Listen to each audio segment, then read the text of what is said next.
Hello guys, good morning. आज हम पढ़ेंगे हिंदी साहित्य का इतिहास। इसमें एक हमारा टॉपिक है नामकरण व काल विभाजन। बिना देर किए आगे पढ़ते हैं। काल विभाजन और नामकरण। ग्रियर्सन ने हिंदी साहित्य के इतिहास को 11 भागों में विभाजित किया। उन्होंने हिंदी साहित्य के प्रथम भाग का नाम चारण काल कहा। किसने? ग्रियर्सन ने नाम चारण काल कहा। आचार्य रामचंद्र शुक्ल ने 900 वर्षों के हिंदी साहित्य को 4 भागों में विभाजित किया, जो इस प्रकार हैं। फर्स्ट वीरगाथा काल, विक्रम संवत है 1050 से 1375 तक। भक्ति काल है 1375 से 1700 तक। रीति काल है 1700 से 1900 तक। और गद्य काल है विक्रमी संवत 1900 से आज तक। आचार्य शुक्ल के काल विभाजन व नामकरण के पीछे कारण रहा है। शुक्ल जी का वीरगाथा काल नामकरण विशेष अनुसंधान और गणवेषणाओं के आधार पर किया गया। उनके काल विभाजन के 2 आधार थे। फर्स्ट, किसी कालखंड के विशेष ढंग की रचनाओं की प्रमुखता, और सेकेंड था इस समय के ग्रंथों की प्रसिद्धि।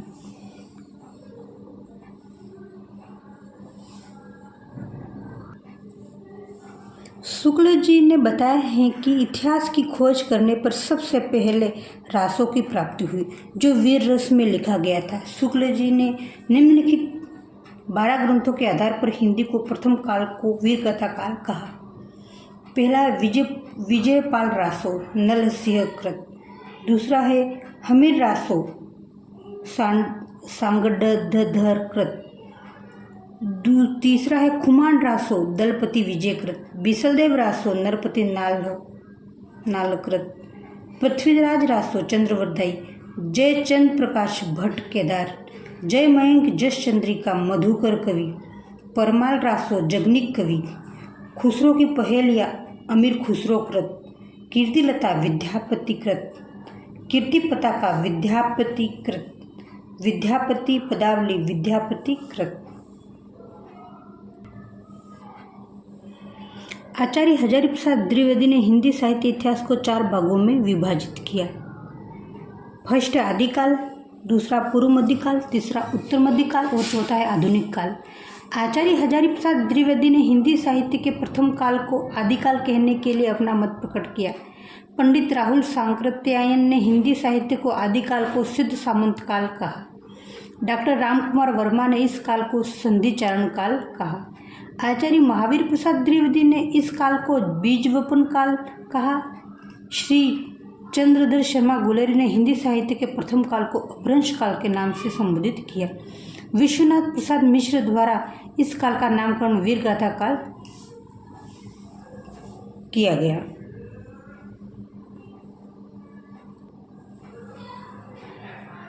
आगे बढ़ते हैं।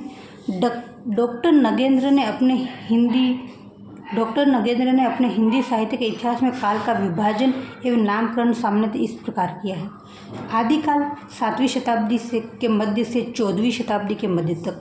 भक्ति काल 14वीं शताब्दी के मध्य से 17वीं शताब्दी के मध्य तक। रीति काल 17वीं शताब्दी के मध्य से 19वीं शताब्दी के मध्य तक। आधुनिक काल 19वीं शताब्दी के मध्य से अब तक।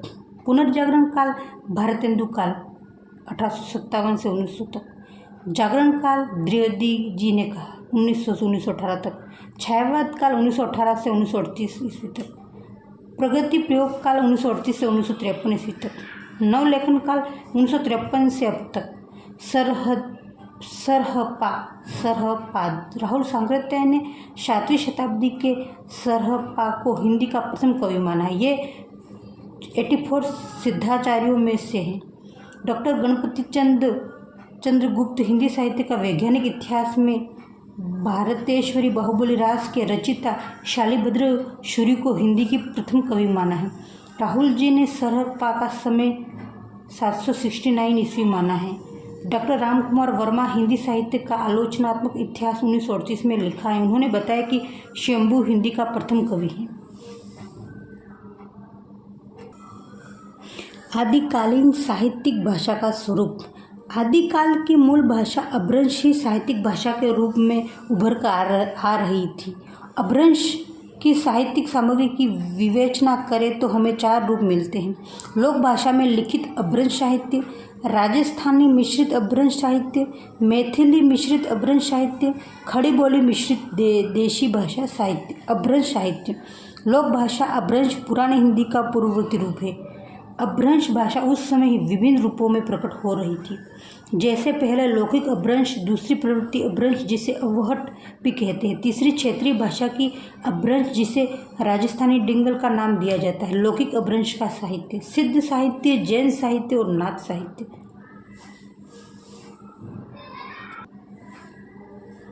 सिद्ध साहित्य राहुल सांकृत्यायन ने 84 सिद्धों के नामों का उल्लेख किया है।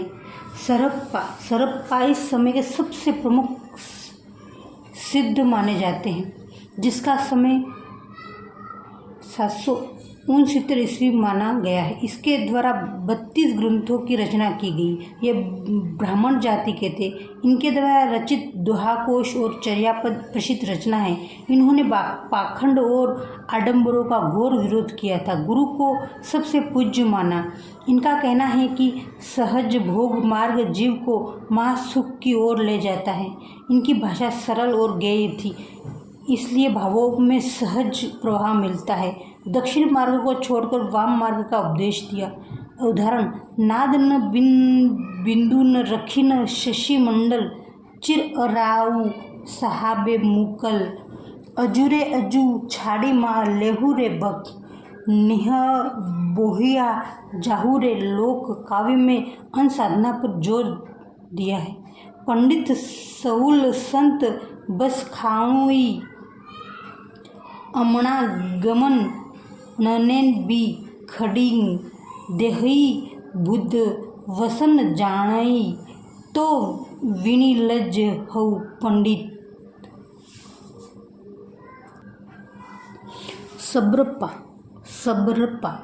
सब्रों का सा जीवन व्यापन करने के कारण इनका नाम सब्रप्पा कहे जाने लगा। चर्यापद इनकी प्रसिद्ध रचना है, जो क्षत्रिय कुल के थे। सरप्पा से इन्होंने ज्ञान प्राप्त किया। उन्होंने सहज जीवन पर बल देकर माया मोह का विरोध किया। हेरी ये मोरी तैला वाड़ी खसमे समतुला, पुकड़ई सरे कपासु कुटिला। लुईपा ये शब्रपा के शिष्य थे। ये जाति से कायस्थ थे, किंतु इनकी प्रबल साधना देखकर उड़ीसा के राजा मंत्री इनके शिष्य बन गए और 84 सिद्धों में इनका ऊंचा स्थान है। किसका? लोईपा का। कुआ तरुवर पंच विडाल चंचल चीर पौआ काल।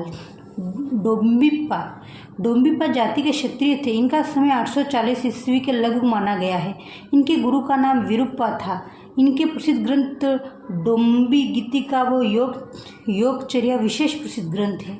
गंगा जमुना माजरे बहर नाई, ताही बुंडीली मातंगी पोई आली ले पाई गई, सदगुरु पाऊ पई जाई पुण जिण उरा। कणप्पा ये ब्राह्मण वंश के थे। इनका समय 820 माना जाता है। इनका जन्म कर्नाटक में हुआ, किंतु ये बिहार क्षेत्र में रहे। इनके गुरु का नाम जालंधर पा था। उन्होंने रहस्य परक बातों को बड़े दार्शनिक ढंग से प्रस्तुत किया तथा शास्त्रीय परंपरा और रूढ़ियों का खंडन किया। आगम बेऊ पुराणे पंडित मानवहती, पक सिरीफल आलिय जिये वाहे रेती भ्रमयती। कुकरिप्पा ये कपिलवस्तु के ब्राह्मण थे। चपटिया इनके गुरु थे। इन्होंने 16 ग्रंथों की रचना की। ये सहज जीवन के समर्थक थे। हाद निवासी खमण भतारे, मोहरे विगोया कहन न जाई, फेट ली गो माई अंत उड़ी चाही, ज एथु बहाय मो एथु नाही। सिद्ध साहित्य की विशेषताएं। परवर्ती काव्य पर इसका प्रभाव। सिद्धों की रचना से पता चलता है कि इनकी काव्य शैली संध्या या उलटवासी शैली की थी, जिसका सामान्य अर्थ से उल्टा अर्थ लगता है। अंत साधना पर जोर दिया गया है। रहस्य मार्गियों की साधना पद्धति अपनाई गई है। वारुणी प्रेरित अंत साधना पर जोर दिया गया है। लोक विरुद्ध एवं आडंबरों का खंडन किया गया है उपदेशपरक साहित्यिक रचनाएं थी। प्रतीकमूलक और विरोधमूलक प्रतीकों से काव्य साधना की है। सिद्धाचार्यों के काव्य का सीधा प्रभाव संत साहित्य पर पड़ा है। कर्मकांडों की निंदा, आचरण की शुद्धता, संध्या भाषा, उलटबाजियाँ, रहस्यमय उक्तियाँ, रूपक और प्रतीक विधान, शब्दावली का प्रयोग हम भक्ति काल के संत कबीर के साहित्य में देखते हैं। दोहा और गीत शैली भक्ति काल की विशेषताएं बन गई। इनका प्रभाव नाथ साहित्य पर भी पड़ा, क्योंकि योग साधना सिद्धों की परंपरा लगती है। डॉक्टर हजारी प्रसाद द्विवेदी ने कहा है, भक्तिवाद पर सिद्धों का प्रभाव है। इसके साहित्य की सबसे महत्वपूर्ण देन यह है कि आदिकाल की प्रमाणिक सामग्री प्राप्त हुई है। जैन साहित्य 8वीं शताब्दी में जैन धर्मावलंबियों ने अपने मत का प्रचार करना शुरू कर दिया। उन्होंने जैन तीर्थंकरों के जीवन चरित्र व वैष्णव अवतारों की कथाएं जैन आदर्शों के आवरण में रास नाम से पदबंध रचना करना प्रारंभ कर दिया। जैन मंदिरों में शावक लोग रात्रि में रास गायन करते थे। इनकी रचनाएं उच्च कोटि के साहित्यिक दर्शन युक्त थी। चरित्र और रास शब्द से पता चलता है कि इनके साहित्य में चरित्र पर विशेष जोर दिया गया। जैन साहित्य में अपभ्रंश भाषा में रचित साहित्यिक रचनाकारों में प्रमुख कृति शंभु, पुष्पदंत, धनपाल, देवसेन, शालिभद्र, सूरि और हेमचंद थे। शंभु इनका समय 783 ईस्वी के आसपास माना गया है। इनकी 3 अपभ्रंश की रचना उपलब्ध है। शंभु की पौमचर्यु, रिटमेन नेमिचर्यु, शंभु छंद।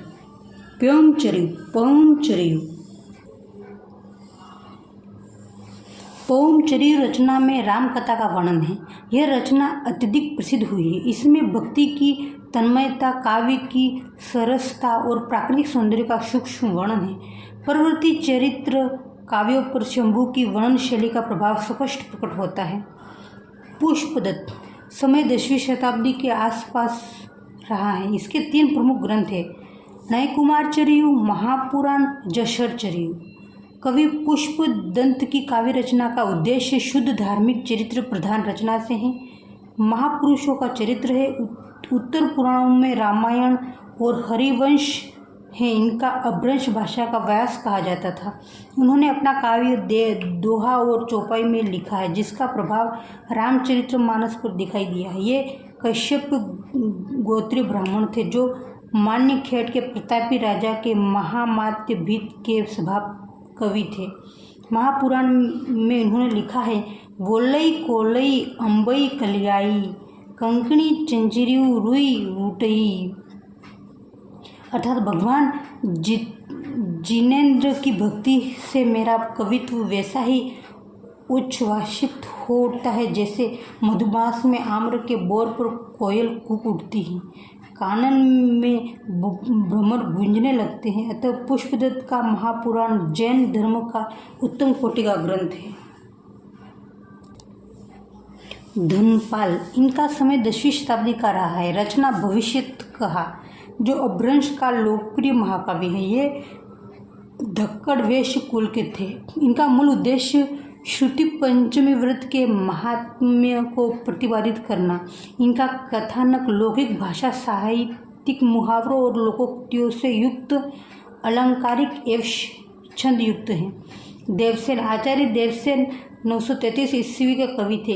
ये उत्तम कोटि के चिंतक कवि है। अपभ्रंश में श्रावकाचार्य इसकी प्रसिद्ध रचना है।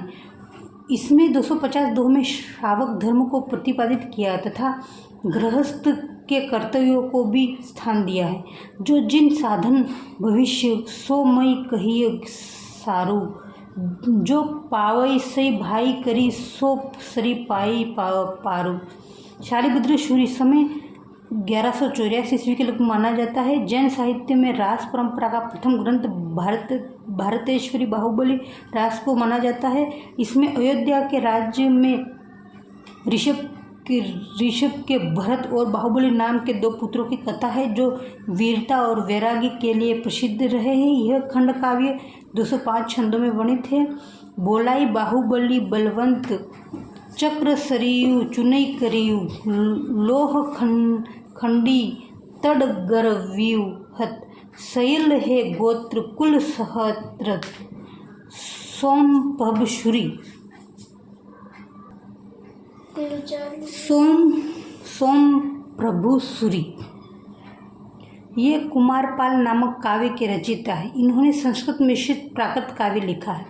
जैनाचार्य मेरुतुंग प्रबंध चिंतामणि नामक ग्रंथ है। इसमें प्राचीन राजाओं की कथा दोहा शैली में रचित है। यह ग्रंथ बहुत चर्चित रहा है।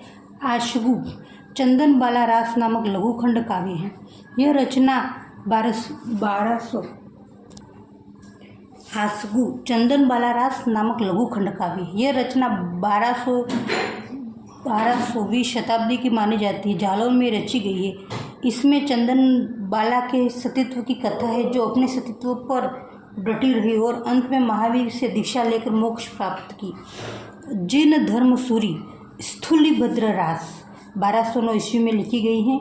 स्थूलिभद्र पहले भोग विलास से लिप्त था, अंत में जैन धर्म में दीक्षा ले लेता है और इस पर अब्रज भाषा का अधिक प्रभाव है।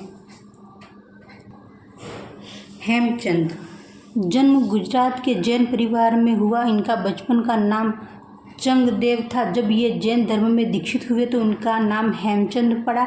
ये शूरी जैन साधु बनने पर हेमचंद्र शूरी के नाम से प्रसिद्ध हुए। ये शब्दानुशासन के रचयिता हैं। इनको अपभ्रज भाषा का पाणिनि भी कहते हैं। इनकी शब्दानुशासन और छंदोनुशासन दो प्रमुख रचनाएं हैं। जैन साहित्य में विजय सेन शूरी की रचना रेवंतगिरी, सुमति की नेमिनाथ हैं। रास अपभ्रंश की रचित रचनाएं हैं। नाथ साहित्य आदिकाल में सिद्ध साहित्य, जैन साहित्य तथा नाथ साहित्य अत्यधिक महत्वपूर्ण रहा है। डॉक्टर हजारी प्रसाद द्विवेदी ने लिखा है, नाथ पंथ या नाथ संप्रदाय, सिद्ध मत, सिद्ध मार्ग, योग संप्रदाय, अवधूत संप्रदाय के नाम से प्रसिद्ध है। यह मुख्यतः दो संप्रदायों में नाम से विशेष जाना जाता है, सिद्ध मत और नाथ मत। इन दो भागों के नाम से पुकारे जाने का कारण है, पहला मत्स्येंद्रनाथ और दूसरा गोरखनाथ। ये नाथ संप्रदाय के सशक्त प्रणेता थे। राहुल सांकृत्याय ने लिखा है, इनका समय 845 ईस्वी माना जाता है। गोरखनाथ की रचनाओं में गुरु महिमा, इंद्रिय निग्रह, प्राण साधना, वैराग्य, मन साधना, कुंडलिनी जगाना तथा शून्य समाधि का वर्णन है। गोरखनाथ का हठ योग भक्ति काल में कबीर का हठ योग है। हठ योग का तात्पर्य ह का अर्थ सूर्य और ठ का अर्थ चंद्रमा है, अर्थात सूर्य चंद्र को जागृत रखना है। हठ योग में मन की शुद्धि पर विशेष ध्यान दिया गया है। 9 लाख पात्री आगे नाचे पीछे सहज अखाड़ा, ऐसे मन ले जोगी खेले तब अंतरी बसे भंडारा। यह मत जगत को अमूर्त मानता है। अजन माही निरंजन भेटिया, तिलमुख भेटिया तेल, मूर्त माही अमूर्त परस्या, भया निरंतर खेल। इसलिए नाथ संप्रदाय को बौद्ध धर्म में वज्रयान सहजयान शाखा से निकला हुआ मानते हैं। चौरंगीनाथ ये मत्स्येंद्रनाथ के शिष्य और गोरखनाथ के गुरु भाई थे। डॉक्टर हजारी प्रसाद द्विवेदी ने बताया है कि पंजाब की लोक कथाओं में पूरन भगत की कथा की चर्चा होती रही है। वे चौरंगीनाथ ही थे। ये पहुँचे हुए सिद्ध योगी थे। इनकी रचना प्राण सांकली है। अतः 13वीं शताब्दी के नाथ संप्रदाय का प्रचार तेज गति से हुआ। बौद्ध धर्म के प्रचार को कम करना, ईश्वरवाद से आस्था का प्रचार करना अतः अंत साधना पर जोर देना। दूसरा है भारतीय मनोवृत्ति के अनुकूल आचरण कर जन जीवन में स्थान बनाना। तीसरा है योग क्रियाओं का समावेश कर अनाचारी जीवन के प्रति वितृष्णा का भाव भरकर नाथों के जीवन को सदाचारी बनाना। डॉक्टर हजारी प्रसाद द्विवेदी के अनुसार नाथ संप्रदाय ने परवर्ती संतों के लिए श्रद्धाचरण प्रधान धर्म की पृष्ठभूमि तैयार कर दी। जिन संत साधकों की रचनाओं में हिंदी साहित्य गौरवान्वित हैं, उन्हें बहुत कुछ बनी बनाई भूमि मिल गई। रासो साहित्य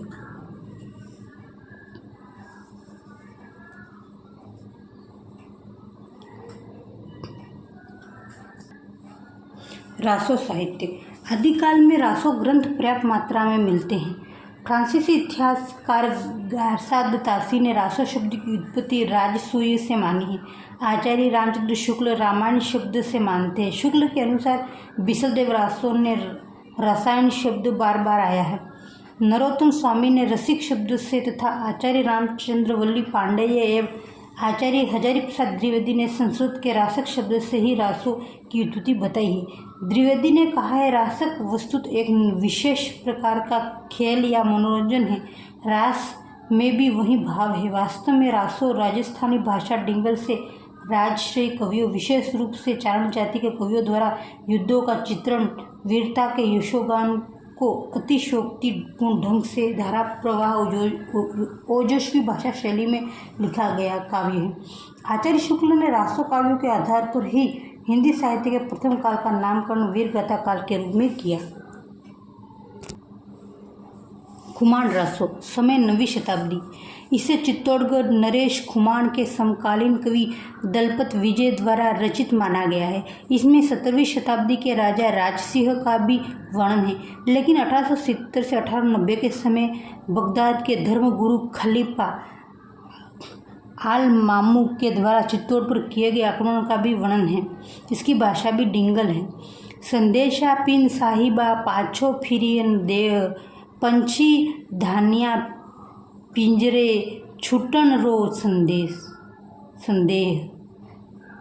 हमीर रासो, कवि शाडंगदर कृत हमीर रासो रणथंबोर के राव हमीर देव के शौर्य की गाथा है।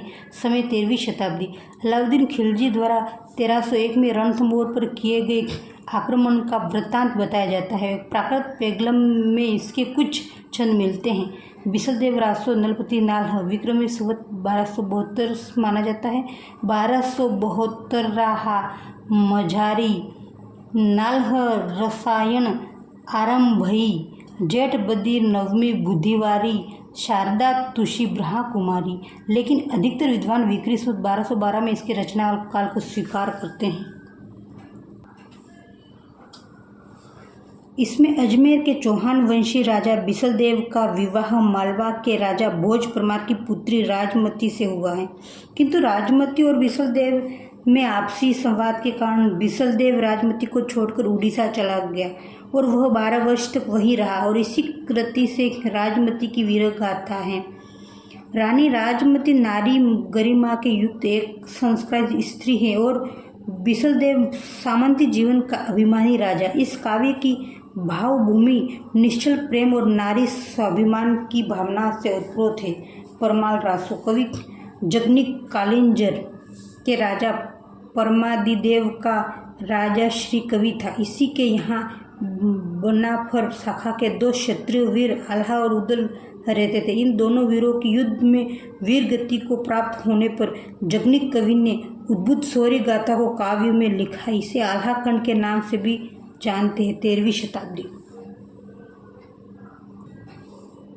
विजयपाल रासो, विजयपाल रासो को मिश्र बंधुओं ने 1355 का ग्रंथ माना है, जिसकी रचना कवि नल सिंह ने की है। इसमें राजा विजयपाल की विजय यात्राओं का वर्णन है। इसमें 42 छंद मिलते हैं, किंतु यह कृति अपूर्ण है। पृथ्वीराज रासो, वीरगाथा काल की सुप्रसिद्ध रचना चंद्रवरदायी कृत पृथ्वीराज रासो एक विवादप्रस्त कृति है। पृथ्वीराज रासो के 4 संस्करण मिलते हैं। पृथ्वीराज रासो का प्रामाणिकता पर 2 पक्ष है। एक पक्ष उसे पूर्णतः अप्रामाणिक मानता है, जिसमें समर्थक है कविराज श्यामलदास, गौरीशंकर, हीराचंद ओझा, मुंशी देवी प्रसाद, डॉक्टर वुलर और आचार्य रामचंद्र शुक्ल। इन्होंने तो चंद्रवरदायी को हिंदी का पहला कवि और पृथ्वीराज रासो को हिंदी का प्रथम महाकाव्य माना है। दूसरा पक्ष वह है जो इसे प्रामाणिक मानते हैं। इस मत के समर्थक है बाबू श्याम सुंदर दास, पंडित मोहनलाल विष्णुलाल पंड्या, मथुरा प्रसाद दीक्षित, मिश्र बंधु तथा कर्नल टोड है। तथा तीसरा पक्ष है पृथ्वीराज रासो अर्ध प्रमाणिक मानता है। इस संबंध में आधुनिकतम और ठोस मत आचार्य हजारी प्रसाद द्विवेदी हैं। ये इससे अर्ध प्रमाणिक मानते हैं। महाकाव्य की श्रेणी में आता है। आदिकाल की अन्य रचनाएं और कवि। आदिकाल की अन्य रचनाएं और कवि संदेश रासो के रचिता अब्दुल अद्दहमान हैं। यह अपभ्रंश का महाग्रंथ है। इसमें कुल 216 छंद है। प्राकृत पैगलम, इस ग्रंथ के संकलन करता है लक्ष्मीधर हैं। प्राकृत पैगलम एक प्रमाणिक ग्रंथ है। इसमें विद्याधर, शारंगधर, जंजल एवं बब्बर आदि कवियों की रचनाओं का संग्रह है। ढोला मारूरा दोहा 11वीं शताब्दी की एक महत्वपूर्ण रचना है। कवि कुशल लाभ द्वारा रचित राजस्थानी भाषा का एक प्रेमाख्यान काव्य है। इसमें ढोला नामक राजकुमारी और मारवणी नामक राजकुमारी का प्रेम कथा है। कछवा वंश का राजा नल का पुत्र ढोला जिस समय 3 वर्ष का था और पुगल के राजा पिंगल की कन्या मारवणी 1.5 वर्ष की थी, तब ही दोनों का विवाह हो गया। ढोला के युवा होने पर उसका विवाह मालवा की राजकुमारी मालवणी से हो जाता है। मारवणी अर्थात मारू ढाडियों गांव-गांव में जाकर गीत गाने वाली एक प्रकार की जाति के साथ ढोला तक संदेश पहुंचाती। तब ढोला अपनी मारवणी मारू को लेने के लिए पुगल देश जाता है और तब मारू से मिलन होता है। ये श्रृंगार रस का काव्य है। सोरठियो दुहो भले भती मरवण री बात, जोवन छाई भली तारा छाई रात। खुसरो की पहेलियाँ।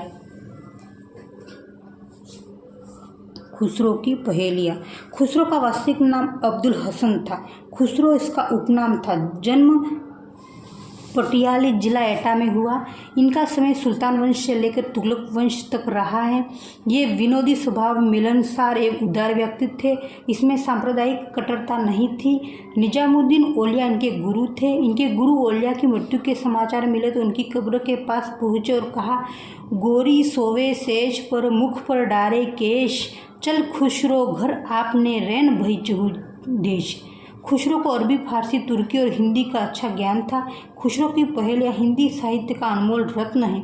एक थाल मोती से भरा, सबके सिर पर ऊंधा धरा, चारों ओर वह थाली फिरे, मोती इसमें एक न गिरा आकाश। खेत में उपजे सब कोई खाए, घर में उपजे घर को खावे फूट। पांचों के सिर काट दिए, न मारा न खून किया नाखून। ये खुसरो की पहेलियाँ हैं। विद्यापति, आदिकाल के विशिष्ट कवि मैथिल कोकिल विद्यापति का जन्म बिहार के दरभंगा जिले के गांव विस्पी में हुआ। ये तिरहुत के राजा शिव सिंह के आश्रित कवि थे। महाराजा शिव सिंह और उनकी रानी लखीमा देवी शैव मत की अनुयायी थी। विद्यापति भी शिव भक्त थे। इनके बहुमुखी व्यक्तित्व के पांडित्य, कला, साहित्य, रसिकता, भावुकता का अद्भुत समन्वय है। इनके गुणों के कारण महाराजा शिव सिंह ने इन्हें अपना रखा, वो सभा कवि बनाए। विद्यापति ने अपने आश्रयदाता की वीरता पर कीर्ति लता और कीर्ति पताका नामक 2 ग्रंथ लिखे। इन कृतियों में अपभ्रंश के स्थान पर अवध भाषा का प्रयोग किया गया। यह दोनों अवध भाषा के ग्रंथ हैं। रानी लखीमा देवी के कहने पर उन्होंने राधा कृष्ण की भक्ति के रूप में विद्यापति पदावली की रचना की है। इन्होंने माधुरी भाव भरा संगीत है। इनकी कारण इनको अभिनव जयदेव भी कहते हैं। श्रृंगारिक कवि मानने वाले विद्वानों ने आचार्य रामचंद्र शुक्ल, रामवृक्ष बेनीपुरी और डॉक्टर रामकुमार वर्मा। आदिकालीन का गद्य साहित्य। आदिकालीन का गद्य साहित्य